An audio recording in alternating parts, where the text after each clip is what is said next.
오늘의 데일리 뉴스레터에 오신 것을 환영합니다. 1. 미. 한 KF-21 수상하다. 화력. 2. 전차는 상당히 특이한 무기체계입니다. 3. 전면전 직전 한국의 유일한 대응책.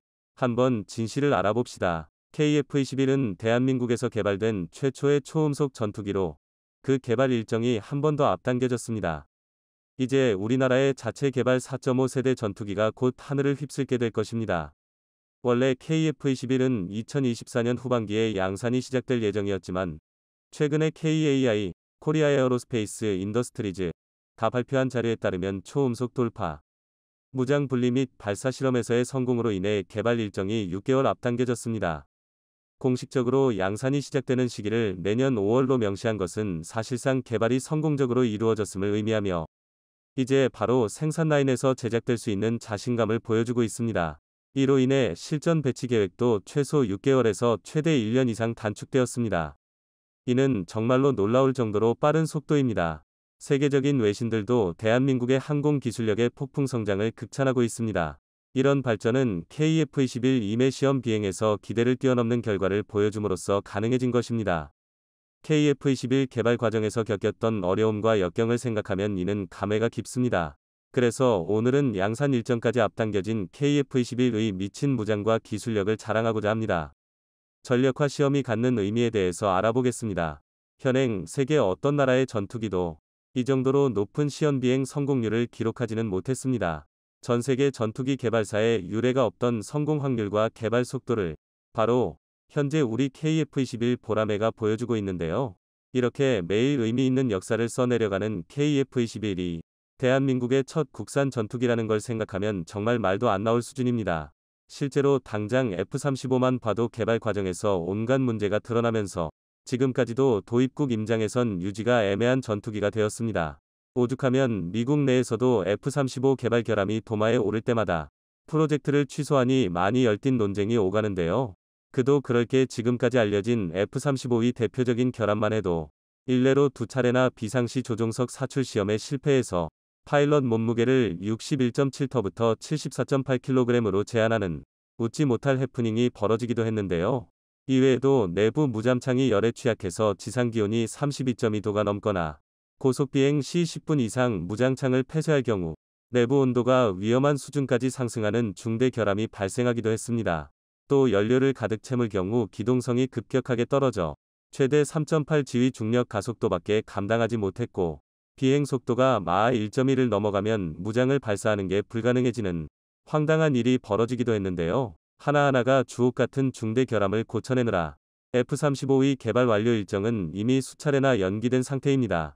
그나마 현재는 중대 결함 대부분을 해결하고 일단 실전에 사용은 할 수 있는 상태라 양산이 결정되었고 현역으로 운용 중인 건데요. 그러나 여전히 2023년 기준 개발 28년 차에 돌입했음에도 F-35에는 미완의 전투기라는 꼬리표가 따라붙고 있습니다. 물론 F-35가 유독 심한 경우긴 하지만 이처럼 전투기 개발 과정이라는 건 실패의 연속이나 마찬가지입니다. 그만큼 첨단 기술이 집약된 게 전투기라는 것인데요. 그러니 전투기에 대해서 어느 정도 사전 지식이 있는 분들은 물론 실제 KF-21을 분석한 각종 군사 매체와 전문가들은 하나같이 이게 대한민국의 첫 전투기라는 걸 믿을 수 없다 라며 혀를 내두르기 일쑤입니다. 이런데 그 개발사를 자세히 들여다보면 고난과 역경의 연속이었습니다. 최근 국산화에 성공했다며 뉴스로 보도되기도 한 AESA 레이더가 가장 대표적이었는데요. 전면부에 1000여 개의 소형 동합 모듈을 장착해 각 모듈마다 독립적인 송수신을 가능하게 만든 AESA 레이더는 현대 레이더 기술의 정점이라고 해도 과언이 아닙니다.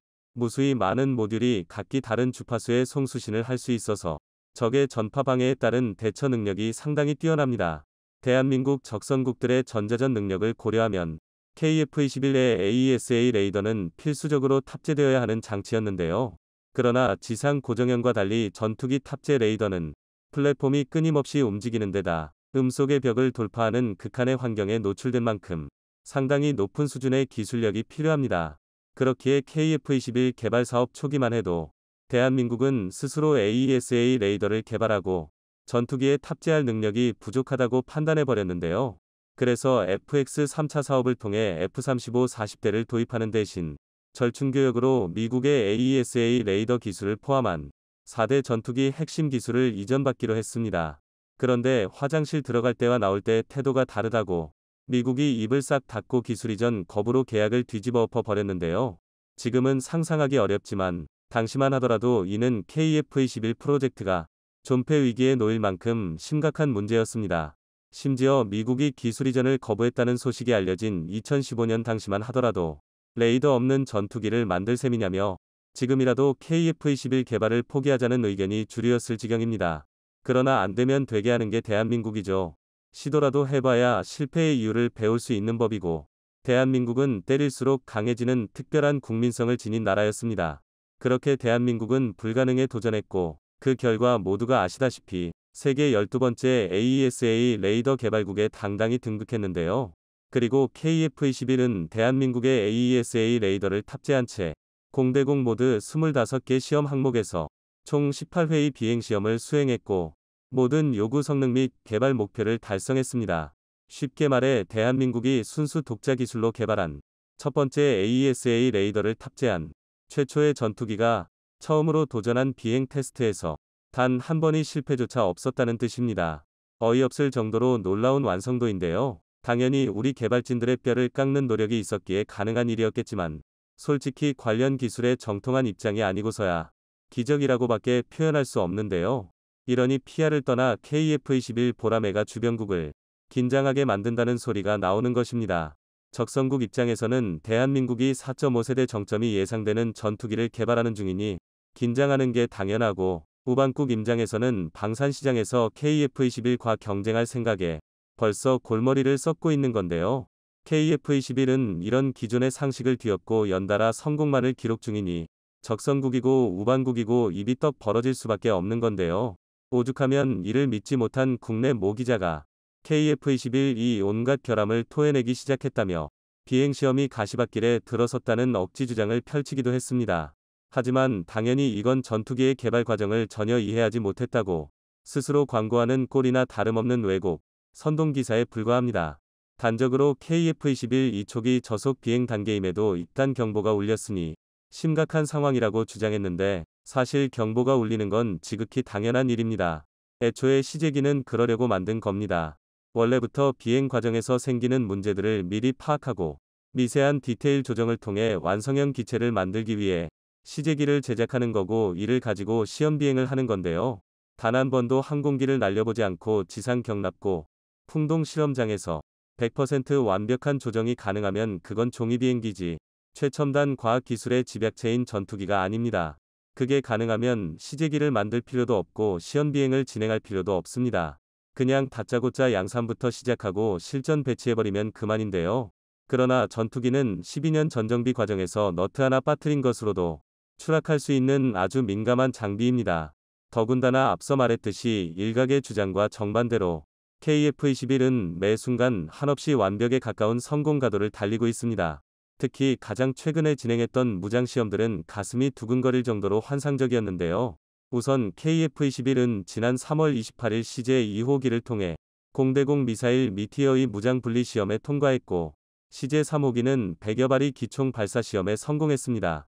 미티어는 범유럽 미사일 개발업체인 MBDA가 개발한 차세대 비가시거리 공대공 미사일, 일명 BVRAAM 시스템인데요. 영국의 주도로 프랑스, 독일, 이탈리아, 스웨덴, 스페인이 개발에 참여한 만큼 유럽의 기술력이 총집합된 장거리 공대공 미사일의 정점으로 평가받습니다. 실제로 덕티드 로켓 모터를 탑재한 미티어는 독보적인 초원거리 요격으로 명성이 높은데요. 기본 속력만 최소 마하 4 이상인데다 사거리는 최소 100km에서 최대 300km에 육박합니다. 오죽하면 미국조차도 F-35의 초장거리 묘격 무장으로 미티어를 탑재하고 있는데요.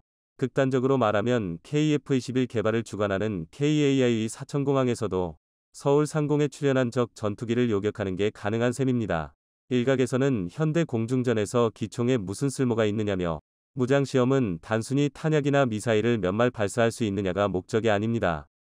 시제기에서 무장 분리나 기총 발사를 시험하는 건 해당 과정에서 발생하는 기체 구조, 엔진, 공기 역학적 특성 변화 등을 점검하고 이를 동해 안전성이나 일련의 무장 운용 과정에서 관련된 항공전자 시스템이 정상 작동하는지를 확인하기 위함입니다. 그리고 중요한 것은 대한민국 명구진이 시험탄이긴 했지만 미티어를 발사하는 데 성공했다는 것입니다. 최근 미국의 글로벌 파이어파워 웹사이트에서는 각국이 보유한 군용기의 대수, 전투기 기종별 성능, 실전 경험 및 작전 능력을 종합하여 분석한 결과를 토대로 전 세계 최상위 공군을 보유한 10개의 국가를 선별했습니다. 한국은 당연히 일본의 항공자위대를 제치고 7위에 마크되었는데요. 여기서 한 가지 주목할 점은 분석 대상 중엔 KF-21이 없었다는 점입니다. 사실 미국 내 군사 전문가들조차도 대한민국이 자체적으로 전투기를 제작 및 운영하고 있다는 점을 높이 샀는데요. 여기에 KF-21 마저 실전에 배치된다면 그야말로 아시아 힘의 균형을 뒤집어 놓는 중대한 사건으로 여기고 있습니다. KF-X 사업은 전 세계가 아는 자랑스러운 한국 방산의 업적입니다. T-50과 KF-21로 이어지는 연타석 홈런으로 대한민국의 군용기 기술력은 세계적인 수준에 도달해 있음이 증명되었고 KF-21 락건이 내년 양산 단계에 돌입한다면 세계 방산 시장에 어떤 변화를 가져올지 기대됩니다. 끝없이 날아오를 대한민국 공군의 비상을 응원하며 대한민국 방산 수출 신화가 실시간으로 써내려지고 있습니다.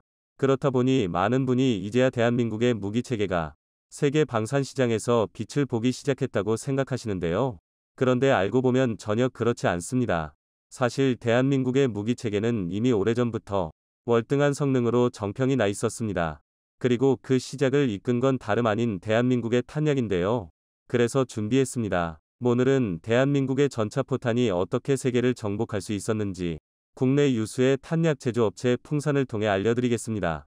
전차는 상당히 특이한 무기체계입니다.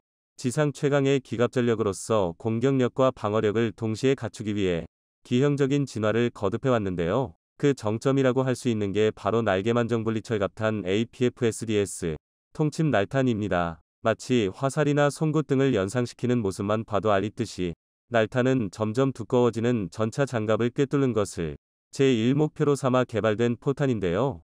이런 날탄 개발에 있어서 대한민국의 기술력은 전 세계에서 독일과 쌍벽을 이루며 세계 최점상을 석권하고 있습니다.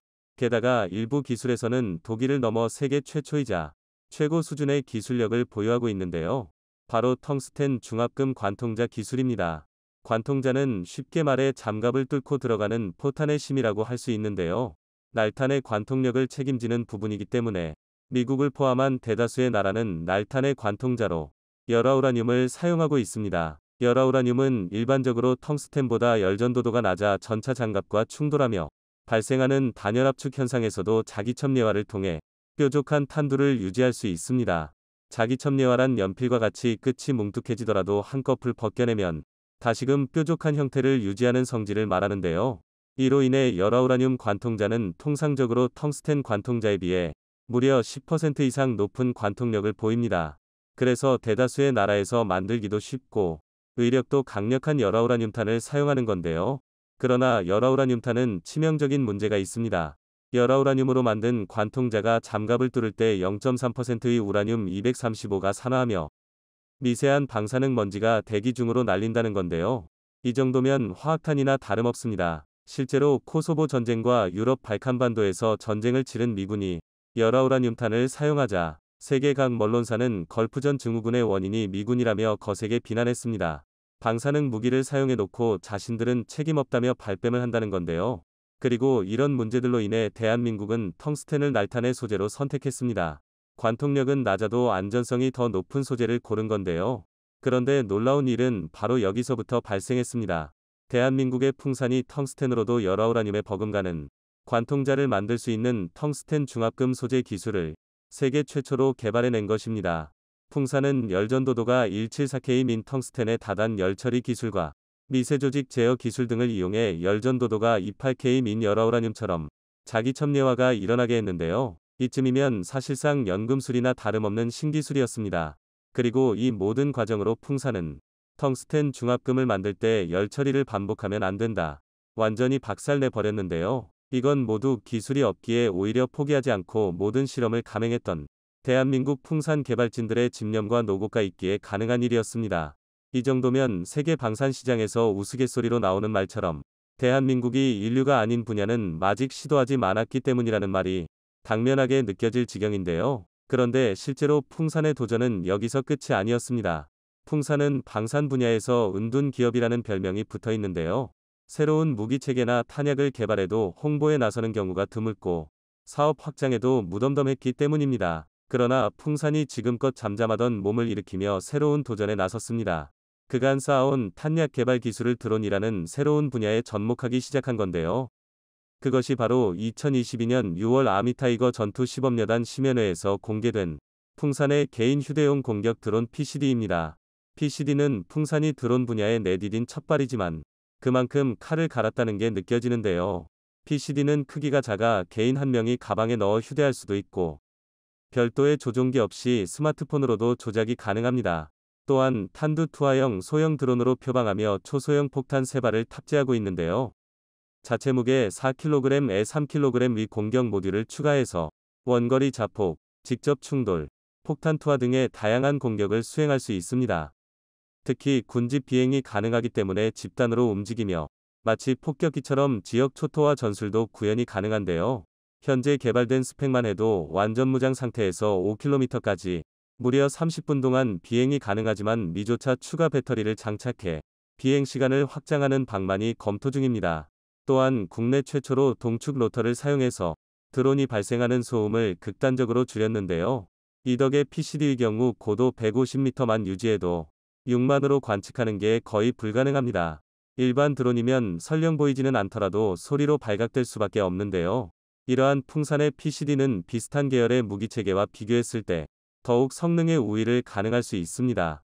일례로 이스라엘의 파이어플라이는 고작 350g을 탑재하고 최대 비행 범위도 1km가 한계입니다. 풍산의 PCD와 비교하면 탑재량은 9배, 비행거리는 5배나 차이가 나는 것인데요. 오죽하면 파이어플라이 도입을 검토하던 미국이 진행 사망을 중지하고 PCD 개발 과정을 눈여겨 지켜보고 있습니다. 하지만 역시 PCD의 가장 큰 특징은 화력입니다. 이처럼 세계 인류라는 표현이 결코 부족하지 않은 풍산미 PCD는 실전에 투입될 경우 전투의 판도 자체를 바꿔버릴 정도인데요. 단적인 예로 아미타이거에서 공개한 실제 성능시험 평가 자료를 바탕으로 우리 군에 대입해본다면 PCD를 무장한 보병 1개 소대가 전차 4대로 이루어진 북한군 전차 1개 소대를 우습게 격파할 수 있습니다. 이는 특히 PCD에 탑재되는 자유낙하형 소형폭탄이 큰 역할을 하는데요. 바로 탄약 명가 풍산에서 만든 폭발 성형 관통자 EFP입니다. EFP는 폭발의 에너지를 이용해서 앞부분에 달린 금속 라이너를 2000터부터 초속 3500m 위 초고속으로 발사하는데요. 이 덕분에 일반 탄에 비해 무려 16배나 큰 운동 에너지를 낼 수 있습니다. 앞서 말씀드린 날탄처럼 막대한 양의 운동 에너지를 받은 EFP 위 금속 라이너가 관통자 역할을 수행하는 건데요. 이로 인해 일반 포탄이나 미사일보다 훨씬 작은 크기임에도 불구하고 측면과 정면에 비해 상대적으로 약한 전차 상부 장갑을 관통할 수 있습니다. 그런데 PCD는 드론으로서 사실상 전차 상부를 타격하는 데 최적화된 구조입니다. 드론 일대로 주력 전차를 사냥할 가능성도 있는 건데요. 또한 PCD의 존재로 인해 과거 6.25 전쟁 당시 발생했던 고지전이나 적 기관총 진지 탈환 등의 출혈 작전의 난이도가 상당히 낮아졌습니다. 그저 여러 대의 PCD를 띄어 해당 지역을 말 그대로 초토화하면 되는데요. 가벼운 무게와 압도적인 화력으로 보병 단계에서부터 운용할 수 있기 때문에 포병 화력 지원이나 공중 화력 지원보다 빠르고 즉발적인 화력 투사가 가능합니다. 이처럼 대한민국의 무기 재개가 발전한 역사는 과거부터 현재까지 민과 군 모두 불가능해서 가능을 만들어낸 기적의 면속이라 할 수 있는데요. 하지만 그 안에 녹아들어 있는 끝없는 노력과 기술 약소국의 서러움을 조금이라도 알고 있다면 오히려 기적이라는 말은 모욕이나 다름없습니다. 대한민국이 이만큼 발전할 수 있었던 것은 기적같이 속 편한 말이 아니라 무수한 실패 위에 선 또 한 번의 도전이 있었기 때문인데요. 부디 미래 방산 시장에서도 대한민국의 끝없는 도전이 다시금 새로운 결실을 맺길 바랍니다. 극단적일 정도로 방어에 치중한 이스라엘 메르카바. 과연 대한민국의 안보 상황에서도 필요한 전차일까요? 확실한 건 메르카바에도 단점은 있다는 것입니다. 무기 체계는 화력, 기동력, 방어력 등 다양한 성능에서 팔각형을 그릴 때 가장 이상적인데요. 극단적으로 방어력에 치중한 메르카바는 다른 부분에서 그만큼 희생할 수밖에 없었습니다. 그럼에도 불구하고 메르카바의 설계 사상은 좋든 싫든 대한민국이 배워나갈 수밖에 없는데요. 이스라엘과 대한민국의 상관관계에 대해 확실히 알아보겠습니다.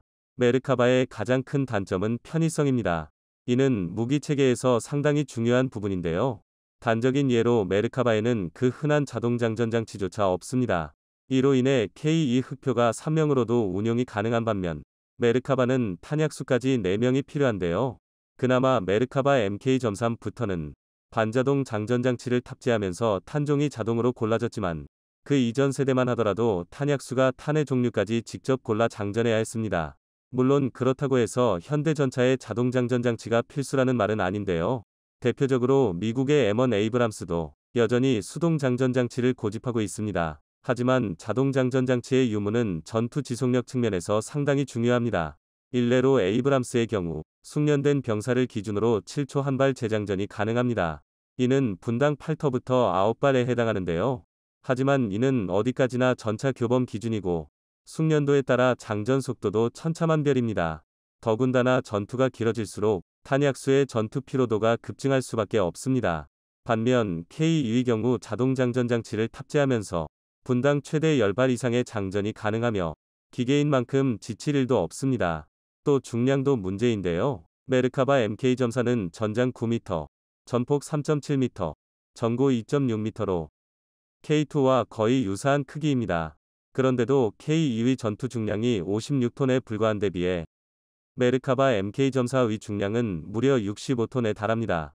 이 정도면 영국의 챌린저 2를 제외하면 주력 전차 중에서도 가장 무거운 축에 속하는데요. 이 때문에 메르카바 MK-4에 이르러서야 K2와 마찬가지로 1500마력의 엔진을 탑재하면서 시속 67km가 가능해졌습니다. K2가 시속 70km는 너끈히 돌파하는 걸 생각하면 상당히 느린 속도인데요. 또 방어력을 높이기 위해 엔진을 차체 전면에 배치하면서 조종수의 위치가 굉장히 후방으로 빠졌고 이로 인해 메르카바 MK-4는 조종이 어려운 것으로 악명이 높습니다. 사실 메르카바에 특이할 정도로 심한 방어력 집착과 대전차 미사일, 박격포까지 탑재한 무장은 시가전이 잦은 이스라엘군의 전장 환경을 반영한 것입니다. 그러니 기동력이나 편의성을 희생하더라도 괜찮았던 건데요. 쉽게 말해 이스라엘의 전장 환경에 맞춘 선택과 집중이었던 것입니다. 이를 증명하듯 방산시장에서 10위권에 머무르는 이스라엘이지만 메르카바 수출 사례는 거의 없습니다. 지나칠 정도로 이스라엘의 특수한 환경에만 목적을 맞춘 전차이기 때문인데요. 하지만 이스라엘은 수출보다 더 중요한 것을 깨달았습니다. 바로 승무원의 생존입니다. 이스라엘은 전차보다 의적 자원이 더 가치 있다고 판단한 것입니다. 그도 그럴 게 이스라엘의 넓이는 고작 22,145제곱킬로미터에 불과한데요. 전라도와 거의 엇비슷한 크기입니다. 또 2021년 기준 인구수는 936만 명을 조금 넘는데요. 이 정도면 2021년 기준 서울특별시 인구 966만 명에도 못 미치는 것입니다. 또한 산유국에 둘러싸여 있음에도 전 세계에서 손에 꼽힐 정도로 자원 빈국인데요. 이런 최악의 상황에서 이스라엘은 철저한 인적 자본으로 성장한 나라입니다. 여러모로 대한민국과 굉장히 비슷한데요. 두 국가 모두 작은 나라로서 자원은 부족하나 인적 자원을 통한 기술력 성장으로 이러한 제한을 능가할 만큼의 역량을 키워왔습니다. 대한민국이나 이스라엘이나 사람이 자산입니다. 그래서 전장에 나가는 군인의 생명을 보호하는 것을 교리상 가장 앞에 둘 수밖에 없는 것입니다. 더군다나 아랍의 대국들과 육지로 연결된 채 몇십 배의 인구를 상대로 전쟁을 이어가려면 당연하기까지 한 선택인데요. 이스라엘인들은 2000여 년 전부터 바빌론, 이집트, 마케도니아, 로마로부터 압제를 겪었고 그 후로는 아랍과 오토만, 그리고 영국에 속박되어야만 했습니다. 이로 인해 유태인들이 전 세계로 흩어졌지만 한국과 동일하게 1948년에 나라를 되찾았습니다. 이스라엘은 지금도 좋기 50배에 달하는 적대국 인구에 둘러싸여 살고 있습니다. 그만큼 전문성과 지혜를 총동원하여 국가안보 대응책을 수립하지 않으면 안 될 절대적으로 위협적인 환경 속에 있습니다. 그렇기 때문에 이스라엘 안보는 대응의 자유와 최대의 군사력 확보라는 개념에 바탕을 두고 있습니다. 이스라엘은 일단 적으로부터 도발을 받으면 반드시 대가를 치르도록 대응하겠다는 강력한 보복 정신을 가지고 있습니다. 그리고 보복은 무차별적으로 이루어지는 것이 아니라 충분한 군사력을 바탕으로 한 정교함과 동시에 확증 파괴력이 동원된 타격으로 적의 공격 의지를 상실케 하고자 합니다. 이는 대한민국도 역시 마찬가지입니다. 한국의 주적은 북한을 대상으로 하고 있지만 가장 대표적으로는 중국이 있고 일본까지도 절대 간과할 수 없습니다. 실제로 한국은 이미 중국, 러시아, 일본 등과 같은 열강으로부터 억압을 받아왔는데요. 이로 인해 상대가 도발하기 이전에 사전에 차단하는 억제력이 필요했고, 이를 위해서는 질 좋은 공격 역량이 필수적이었습니다. 한국의 군사력은 우리가 전쟁에서 승리하진 못하더라도 적선국에 회복할 수 없는 타격을 입히겠다라는 방향으로 발전해왔습니다.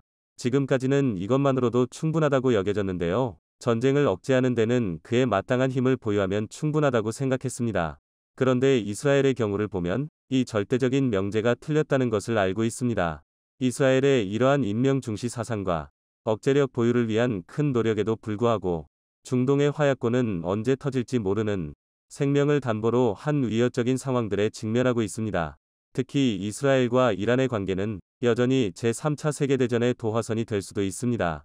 현재 이스라엘과 이란은 그림자 전쟁을 지속하고 있고 전쟁의 양상은 격화되고 있는데요. 이스라엘은 핵을 개발하는 이란을 은밀하게 공격하고 이란도 이스라엘을 보복 공격하는 선전포고 없는 비공개 전쟁이 지속되고 있습니다. 심지어 이 그림자 전쟁은 이란의 핵 개발이 본격화된 2000년 이후부터 시작되었습니다. 핵보유국으로서 이스라엘은 이란이 핵무기를 보유한 순간 자신들의 핵 억제력이 중화될 것을 우려하며 이란의 핵 개발 저지에 실제적 무력을 동원하고 있는 것입니다. 일례로 이스라엘은 이란의 나탄즈 핵시설의 원심불리기 등의 사이버 공격을 진행했는데요. 반면 이란은 우라늄 농축 순도를 올리겠다고 위협하며 시리아와 레바논에 포진한 친이란 세력들을 활용한 카드를 만지작거리고 있습니다. 이 그림자 전쟁 이 전면전으로 비화하는 것은 이스라엘과 이란 모두가 원하지는 않습니다. 하지만 이 전쟁에서 상대방을 압박해 자신에게 유리한 입지를 조성하려는 벼랑 끝 전술을 자행하며 감정적으로 치닫는 한 중동 지역 곳곳에서 축적된 이 분쟁의 에너지가 한순간에 분출해버릴 가능성을 배제할 수 없습니다. 이 또한 대한민국의 전면전 시나리오와 굉장히 유사한데요. 물론 이런 걱정이 아무 의미가 없을 수도 있습니다. 중동의 화약고라는 표현은 이미 1948년 이스라엘의 독립전쟁 때부터 나왔던 표현입니다. 하지만 전 세계적인 오일 쇼크는 있었을지언정 실제로 제3차 세계대전이 일어난다거나 하는 일은 없었는데요. 하지만 이스라엘이 아무런 대비도 하지 않았다면 정말 이처럼 무탈하지는 않았을 것입니다. 오로지 강력한 대응 태세만이 전쟁을 억제해왔는데요. 폭풍전야의 동북아 정세에서 대한민국 또한 이스라엘과 같은 극단적인 수준의 준비만이 유일한 대비책입니다. KF-21 CJ1호 기가 이달 초음속 돌파 비행과 KF-21 CJ3호기는 초도 비행에 나선다고 합니다. 오늘은 KF-21의 개발 진행 상황에 대해 분석해보는 시간을 가져올까 합니다. 본 동영상은 KF-21 개발 일정표와 KF-21 초음속 돌파 시험에 대한 보도를 바탕으로 만든 동영상임을 밝힙니다. KAI는 면제 개발 테스트 중인 국산 초음속 전투기 보람의 KF-21의 시험 비행에 속도를 내고 있습니다. 개발, 테스트에 문제가 없을 경우 우리나라는 세계 8번째 초음속 전투기 개발 성공 국가로 2026년 양산에 들어간다는 계획입니다. KAI는 이달 안으로 KF-21 CJ3호기에 대한 시험 비행을 실시할 예정이라고 밝혔습니다. 계획된 발정대로 KF-21 세제 3호기가 초도 비행에 나선다는 것을 의미합니다. KF-21 CJ3호기는 지난해 10월 사천 에어쇼에서 민간에 첫 공개된 모델로 저의 채널에서도 직접 에어쇼에 잡관하여 KF-21 3호기 관론 소식을 전해드렸습니다. 작년 7월 19일 KF-21 CJ1호기의 첫 비행에 이어 11월 10일에는 2호기도 비행을 성공적으로 마쳤습니다.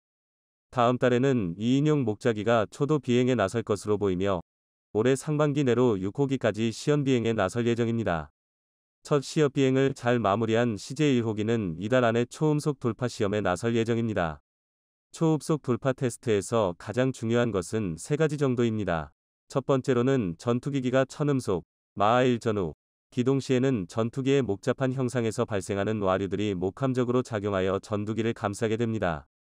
이 과정에서 항공기 동체와 날개의 밸런스 문제가 발생하게 되고 이 영역대에서 고기동 시 양쪽 날개의 비대칭적인 와류 유동 구조가 발생하는데 이를 AWS, 업러프트 윙 스톨이라고 합니다.